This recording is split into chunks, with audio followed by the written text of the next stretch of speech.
Hey, Dennis O'Brien back again on Let's Talk About It for another great show. We bring you a great show every Friday, and this Friday it's no exception. This is our first time with our new town manager, Rob Zaretsky, and Zarnetsky.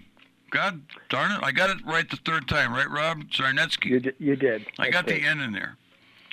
Yes, I got the N in there. Anyway, I don't know Rob all that well, but I've had a few brief meetings with him at town hall. He's very, very interested in talking to the people in the town and even me. And we did talk for a little while, and I was able to convince him to be on the show this Friday with me and Susan. And he's already done the Wayne Norman show. So, Rob, you've been town manager now for a little bit over a month, right? Yeah, it was a month yesterday. A month yesterday. That was your month anniversary. And okay. So you went through this hiring process that started, I think, back in November. I don't know. Well, it was earlier than that. I think they posted that job in August. Okay, I wasn't involved in it. I'm not on the town council anymore. So they posted the job in August. Okay, so you've been involved in the process since then, preparing for interviews and stuff like that. Absolutely. You're well prepared. It gave me plenty of time to learn an awful lot about the current state of affairs. Yeah, I'll bet they were probably impressed by your knowledge of the charter and the history of Windham and all the. Although you did go to school here, right? I did. I was a ECSU. I'm an ECSU grad. I'm a UConn grad. I spent about 5 or 6 years as a Windham resident in my when I was 18 through my early 20s. Very good. Well, I have another Eastern grad here in the studio. I'm the UConn grad, but I have an Eastern grad here with me. She just walked in wearing a beautiful red blazer. Susan Johnson, our state representative. Hey, welcome to the show, and so glad you're here, fellow ECSU grad and person who really adores the Willimantic and Windham. So yeah, so glad you could join us, and congratulations on your appointment as the town manager for us. Well, thank you. So you went through an arduous process, or semi-arduous, and you emerged as the people's choice of the town council and whoever else was involved. And so far so good. You definitely. Let's talk a little bit about you said you went to Eastern, you went to UConn. You're also an attorney. Yeah, University of Oregon graduate, actually. U of O Law School after.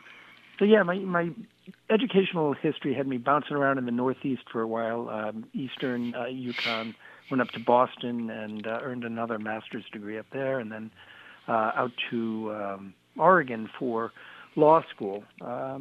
After law school, I popped down to D.C., and I was working as a presidential management intern for the Department of Education, and then became the assistant director of the Bureau of Transportation Statistics. I was actually a computer programmer over at the Department of Transportation for a while, and then created what was known and is known still, one of the most popular programs at USDOT, the National Transportation Library. I kid about it. It was the first congressionally mandated online federal library, and because I was involved in sort of the computer programming and internet online services, I joke that I helped Al Gore invent the internet, and there's some truth to that.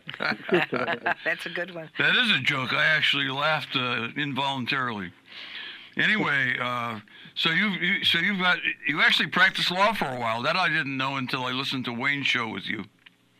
Yeah, I practiced mostly in New London County, though I did get up to Windham and Collin County a little bit, but mostly in New London County, Norwich, and New London courthouses. General practice, did a lot of real estate, did a lot of some family law, did a lot of business upstarts, helped a lot of small family businesses get going, did some restaurant labor law and that kind of thing.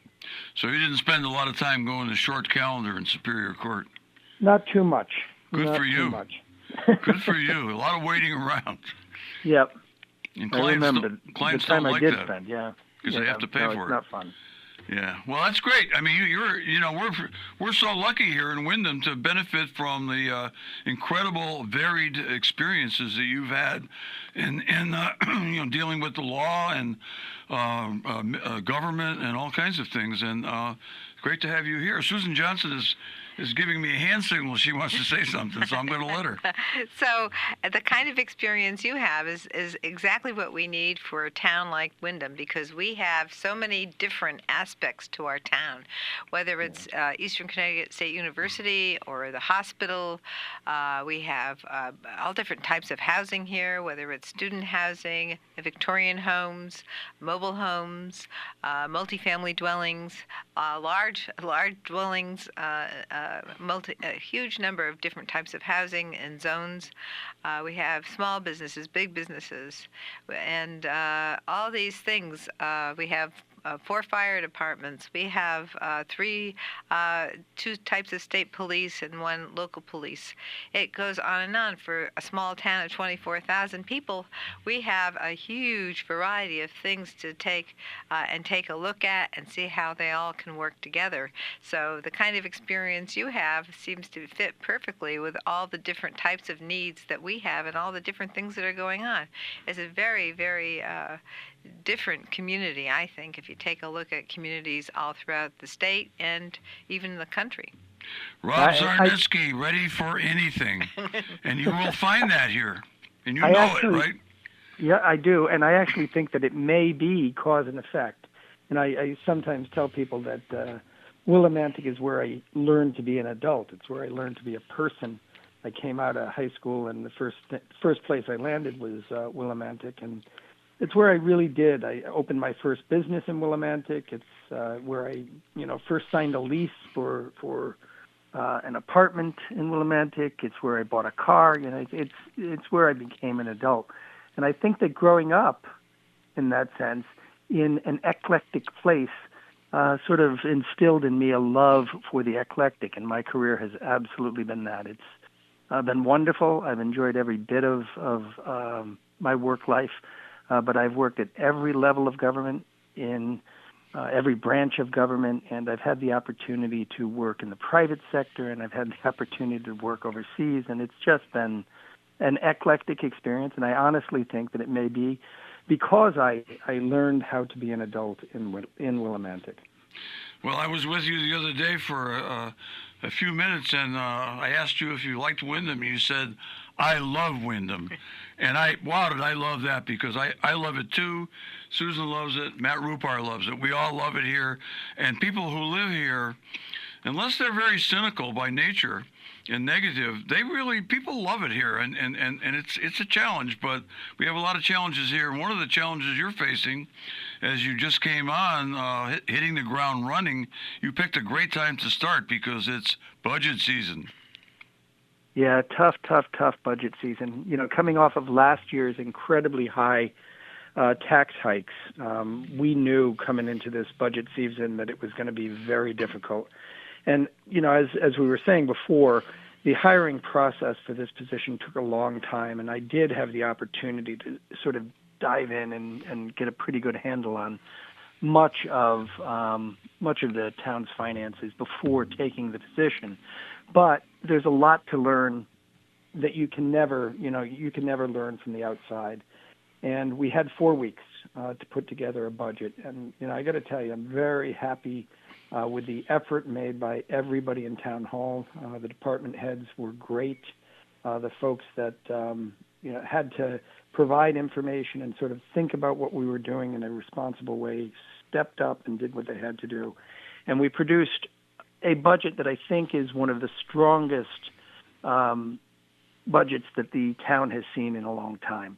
It's a complicated environment. Willimantic, Wyndham have got a very complicated fiscal structure. It's very rare to see a fiscal structure that includes a town meeting, a finance board, a town council, town manager, and a mandatory referendum. That's a lot of hurdles in the budgetary foot race, and figuring out how to take those strides is not has not been easy for me. Running and learning at the same time have been a challenge in this case. But I am happy with where we are on the town side budget. I think that we've produced a very responsible fiscal document, but more importantly, we've moved the town budget process from a straight fiscal numbers orientation toward a program budgeting process where the budget is our commitment to the community on an annual basis. We tell you what we need in terms of dollars because we're also telling you what you're going to get for those dollars and how we're going to measure whether or not we achieved and delivered on what we told you. That shift in budgeting philosophy is, I think, extremely important.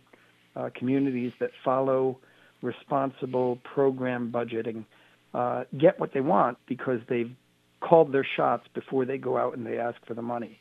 And I think that is the most important change. That's a huge change, and that is something that having the transparency in the budgeting and where your money goes is something that we have to learn more of at the state level as well. But I did love what you had to say about the procedures here. And if you're going to be working with CCM or providing testimony on the state budgets, I'd love to have you at least put that paragraph in about the budgetary process here in town and the complexity. Because most people don't go through this, as you said, in most of the other, towns, especially a town this size. And if I could have that and pass that around with some of my other ideas and some of my other co-sponsorships for, say, for example, there's a bill Senator Looney put forward to do a statewide property tax on properties valued more than $5 million, that would be something that I would include with my remarks about how 40% of the value of the town of Windham goes to the state. So I all those ideas that you have, that would be great for me to steal some of your ideas. I can give you credit for it. No, and fine. and get that over to the Capitol so they really get who we are, even more so, because I've been trying to have them understand, and it's very hard. People only have so much of an attention span for all these types of details, but if I can keep passing it out, it does sink in eventually. I think you point to two other complexities in the finance system here, and that is the two taxing districts. Yes. That's also very, very unusual. In fact, I don't know of another municipality I take that back. The two taxing district concept exists. The particular structure of the taxing districts here is very unique. It is, and that has been very, very difficult to convey to the executive branch. Yeah. Yeah, it's also, you're right. I mean, you mentioned that, I think, on the Wayne Norman show. You talked about the our financial structure, and it is really complicated, and not just on paper, but in practice, as you're about to find out, even more than you already know. But when you actually go through it, because I worked for 14 years as a town attorney up the road in Mansfield. And, you mentioned our staff, and you're right. We have a wonderful staff, and I know you appreciate them, and I know you mentioned that in the budget document about what a great job the department heads did. Finance department, I'm sure Jim Bolano was involved, lots of department heads, Matt Vertifay. What a great job they did in helping you to put a budget together in a month. In a month coming in, you didn't come in totally cold because you studied up on it before you were hired even, but you were you're relatively cold, and the staff is terrific. I mean, in Mansfield, wow, the staff they have double the staff that we have here, and they have more to spend, and talk about pilot. I mean, they get an awful lot of pilot for Yukon, and it was nice working up there. It was probably the second best job I've ever had, the best job being as a judge, because I like being a judge because I like to be in control. and I like to be in control of a situation, especially when I think I can do some good. And I just from talking to you for a short time, I understand you have the same type of approach, that you want to do good for the citizens of this town, and you want to take your incredible experience, intelligence, and ability and put it at our disposal. And at the same time, you're going to enjoy the heck out of it. Even though it's not easy, it is definitely something that, something I would like to do if I had the time and the inclination, and I was a bit younger. But and I think Susan would too. But I like my job, she likes hers, Matt Rupar likes his. So we're going to leave it to you, and we know you're going to do a great job. But I just wanted to mention the fact that you're right. We do have an excellent staff. But as far as our financial structure goes, I think I mentioned to you earlier that, I did a study of towns and their structures all over the state because I wasn't too keen on the notion of having a board of finance when you have a town council operating as your policy-making body, because the legislature doesn't have a board of finance. I've told people that many times, but everybody says, well, I have 151 members in the House. They have finance, revenue, and bonding, okay? It's a committee. So was the Board of Finance. You're not supposed to interrupt me. Come on. We made a deal. We made a deal that we have a conversation. We made a deal. I wasn't finished. Okay, but we have, you're right, the two taxing districts, also the Board of Finance. And the Board of Finance has been functioning so well in the last several years, with a great group of members led by Tyler Griffin, our chair, and Kevin Donahue, our vice chair. A lot of great members. Peter Hughes, a lawyer, just went on there, and he's excellent. You're going to love working with Peter Hughes. But anyway, still, I'd like to see government streamlined to some extent, and we could do better in that regard. But that's not on the docket for today. I just wanted to point that out. I would just point this out, though, and I'll say this because I've said it to everybody in the context of the budget. Anything can work if we're committed to working together. Yes. Even complex systems can be made to work very well, very efficiently. And nothing will work if we're not committed to working together. A simple system can still have all of the same problems in terms of interpersonal conflict and inability to get things done as a complex system. And we really can make this system work. The instinct in Windham to make sure that there's lots of perspectives brought into the budget process, lots of different points of view reflected in the outcome, is a good instinct. It's fine. But I often point out that there are 5 legislative forms of municipalities in Connecticut, and I've never seen a government that looks like any one of the 5. They're all hybrid. All 169 communities have got some variation on the theme. They've added some local flavor to the statutory form. And we've got that here. We've modified it so you've got, a town meeting plus sort of a Board of Finance, a town manager, council form, but it's a mix. And that can work perfectly well. We just have to figure it work well in this context. And one thing that's come up even during this budget cycle is the budget that gets presented by the manager historically is captioned the town, Board of Education, and capital budget. Well, what was presented last night had that caption on it because that's what has historically been done. But there's nothing from the Board of Education in there other than the revenues we expect to see from the state. Yep. It's just a miscaptioning because of tradition. And similarly, I think that what happens in governments is folks get sort of lazy about things a little bit. If you've got a Board of Finance, does the manager really matter that much? Just throw them some numbers and let them do the work, right? That kind of approach is a real problem. And I had to really encourage folks to overcome that perspective during the development of this budget. We spent a lot of time on this budget. In fact, I'm told we spent more time on this budget than anyone remembers ever putting into a budget before.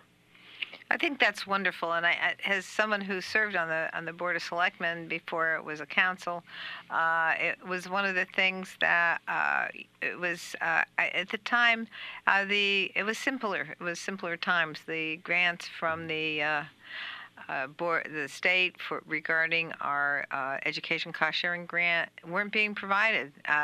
We didn't have alliance districts.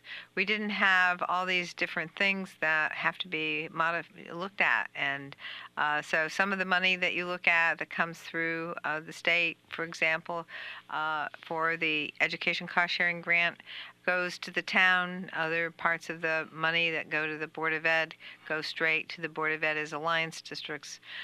So the money splits somewhat. And so all these kinds of things, these changes have made the budgeting process much more complicated than it used to be back when I was on the council. Also, when you I haven't had a chance to look at the budget yet that you have, but when you look at your budget, it's the way it's been modified is much more difficult for people to follow than it was back when I was on the council. And I used to do budgets for legal services, and so I have some experience doing that kind of work.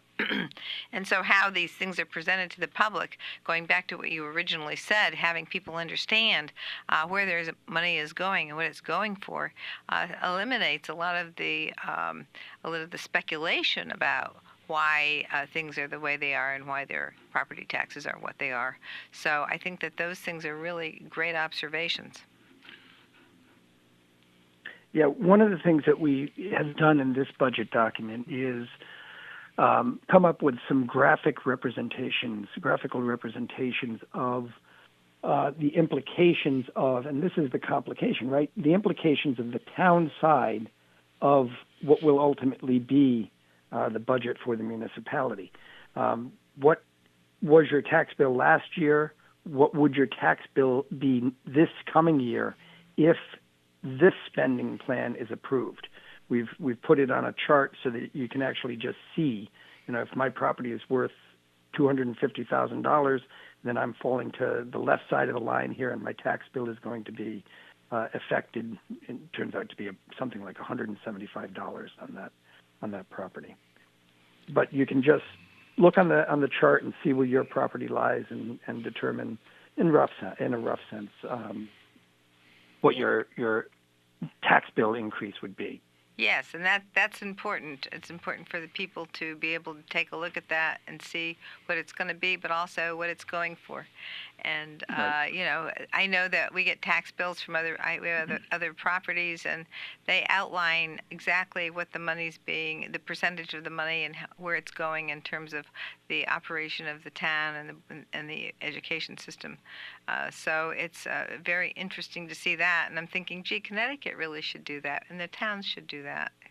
But it's hard because on the other hand, we have 169 towns, and to have them, produce some of this where some of the properties that we have in other places that have county governments that produce this kind of information.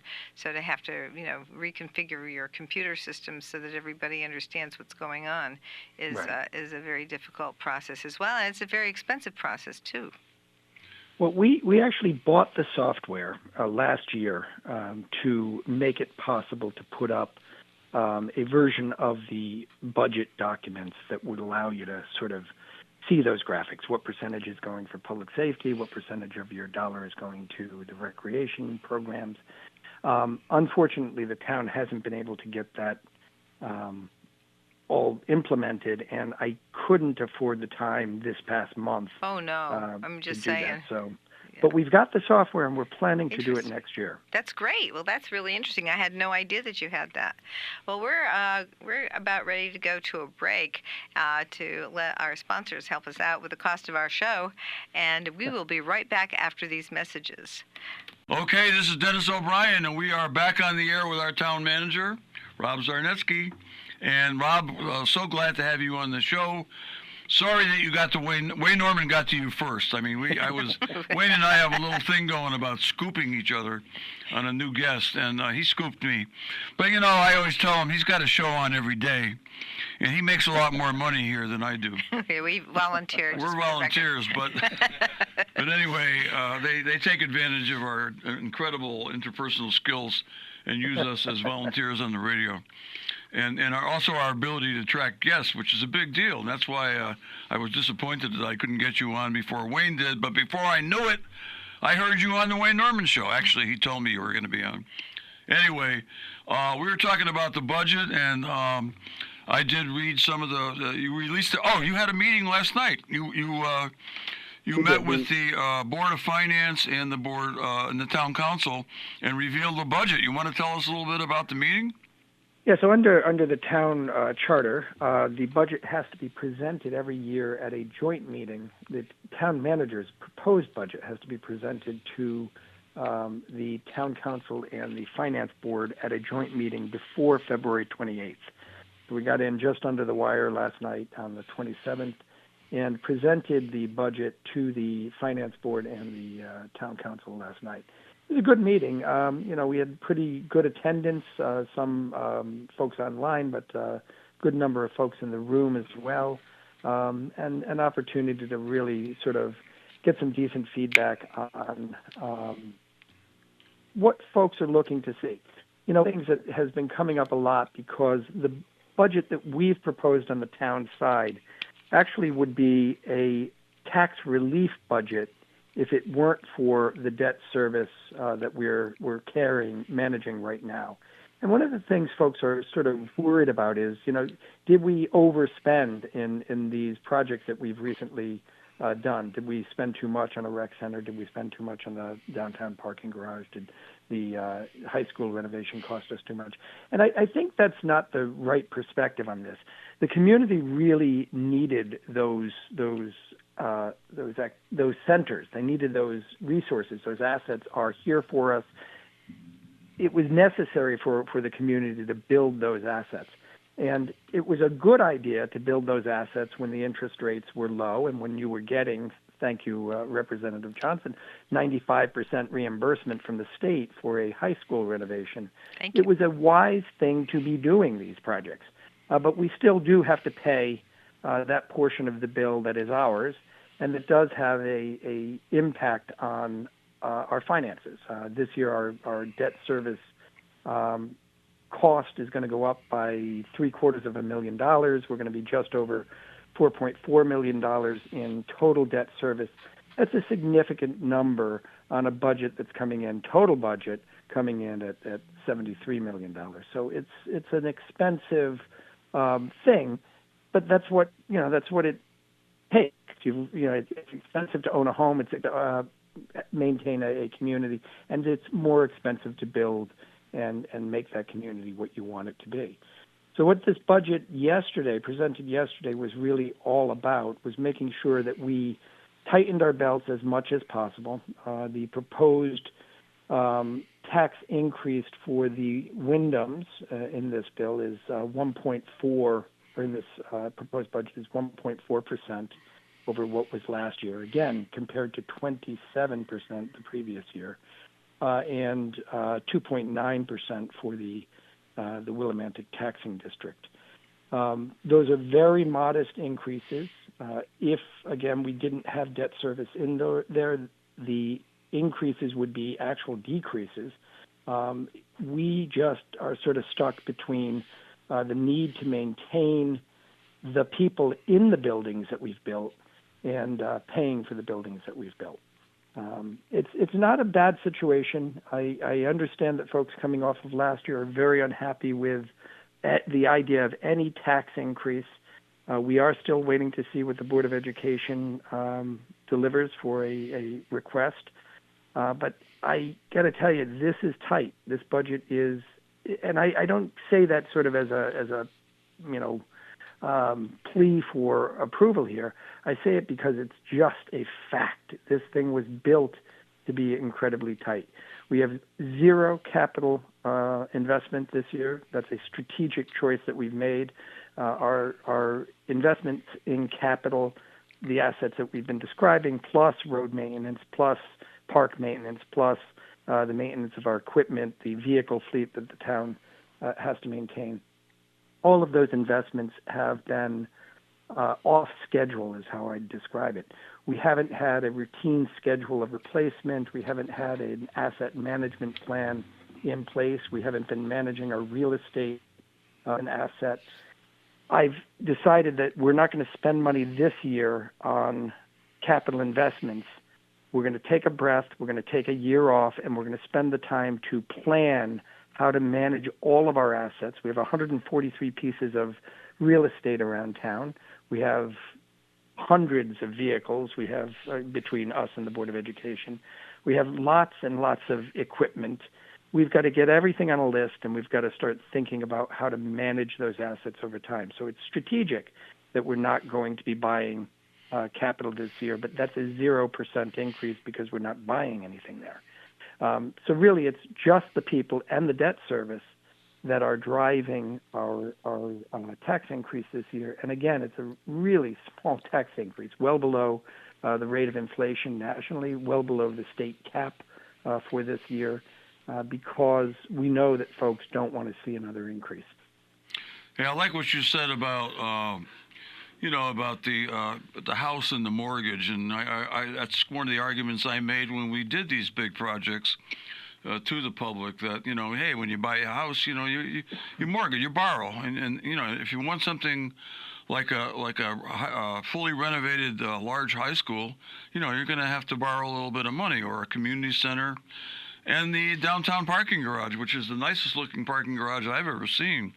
And I'll tell you what, $6 million of the, I think $11 million that went for that, maybe 12, came from the state of Connecticut. The community center was not, Susan did get a grant to start the ball rolling on that, but it wasn't, that was paid for that's going to be paid for mostly through bonding as well. Mm-hmm. I think that one of the things that you said, and it's something that I had hoped for when I was on the Board of Selectmen, is take a look at our property management and what our assets are, and figure out how to create a plan to manage them. And a lot of people had suggested that at the time, but there's never been a really good plan to manage all the properties and assets of the town. And I think that would be good. The other part of that might work, and this is once the project is done and you have that figured out, and we're already doing some of it, how can we share with the region with some of the assets that we have and they have, and what is needed to, say, help Mansfield, or what can Mansfield do to help us, or can some of these smaller towns work with us and pay us for utilizing some of our resources. So this is, and of course the councils of government that we have, I have a bill in on the councils of government, and trying to make sure that they work with the towns, and I'm going to make it, I'm working with some of the leaders in those areas to see if we can't share resources and have some oversight with our COGS. So it's something that we can do, and we can move through and see how we can save everybody in our region the funds that they need to do to save money here in Eastern Connecticut. Yeah, I think you're exactly right. That duplication is sort of the next frontier here. It's looking for, even within town, one of the things that you see all over the country is a movement toward boards of education and public works departments sort of dividing the work differently. There's no reason why a board of education needs to be plowing its own parking lots if the snow plow for the town is going right by the parking lot at 5 o'clock in the morning, right? You can schedule things so that you don't need to have two snow plows out there. Yeah, I think Mansfield was doing that years ago. Yep. I don't recall which of the two agencies was doing the plowing. I think it was, as you suggested, the Department of Public Works of the town of Mansfield. We had an agreement. We had an agreement. We this is all done by agreement. Yep. And the same thing is how you do it anywhere. It really is. You've got to get with folks. The issue tends to be, around labor agreements and union concerns about preserving work for everybody. But if you're clever about this, you can figure out how to make sure that there is enough work. There is enough work for everybody, and it shouldn't matter to us whether a school department employee is cutting the grass at a park next to a school, or a public works employee is doing it. Exactly. That's really a great analysis. Really, very, very good. And it's and having us be more and more coordinated, the taxpayers will appreciate that work because they'll see the results in the future. But that's and it will maybe help everybody think about how we can coordinate, whether we're in the Willimantic taxing district or the first taxing district in the villages, and of course in the region. And the other thing is I've often said that the towns next door have no idea what the economy's like, what the resources are in the towns next door, what the government's like. How do they do things? Nobody seems to really know anything except for what they're doing in their town. And it would be good to these sharing opportunities, and sharing and reducing costs as a way for people to really know what's going on next door. Well, we've been limited to some extent because, as you know, I'm sure, Rob, we did have a COG here in Windham up until a few years ago when the state decided to somehow save by cutting the number of COGs, and one of the COGs that was taken out of the picture was the COG in Windham, and now we're connected to a COG that's located in your old bailiwick there for a while. You've had a lot of bailiwicks of Norwich. And I don't know. I just think that, and there's another COG, of course, up in Danielson that our former former town manager, Jim Rivers, is now heading up. But that's still, pretty far away. And we're not as connected to the, I'm town attorney for two of the towns in the area. Of course, Andover goes to the Hartford COG, and So Chaplain. Mansfield. Pardon? So does Mansfield. So does Mansfield, that's right. Yeah, and so there's the CCOG and the Northeast COG, where we lost our central COG where we all could work together. And I was against that, and I fought Speaker Sharkey on it, but he was all for regionalization. But again, he didn't fully get what happens when you don't understand all the differences in the towns and what happens with the neighboring towns and that sort of thing. But you also know, Rob, that we are, when Mr. Rivers was their town manager, and actually I had something to do with it because I was town attorney and still am in Chaplin, that we started to provide services to the town of Chaplin, and for tax collection and also for IT. And I know, I'm pretty sure that since Hampton is involved in that too. You would know better than I would right now which towns are involved. But we are providing services to, on a smaller level to some of the smaller towns. Yep, no, that's right. And it is wise. I mean, it helps us because, it allows us to capture a little bit of funding from the towns, particularly the revenue office program has been effective for us. It's a way for us to generate a little bit of money to offset the cost of running our programs, but make use of the resources, the human resources we've got. And for the participating communities, it's been great because you don't have to pay for, if you're a small municipality, you don't have to pay for a tax collector full-time position. You can find someone like Willimantic or Windham who is willing to do that work for you and pay a fraction of what it would cost to hire somebody on full-time. I can tell you that, as you probably know already, your tax collector is excellent.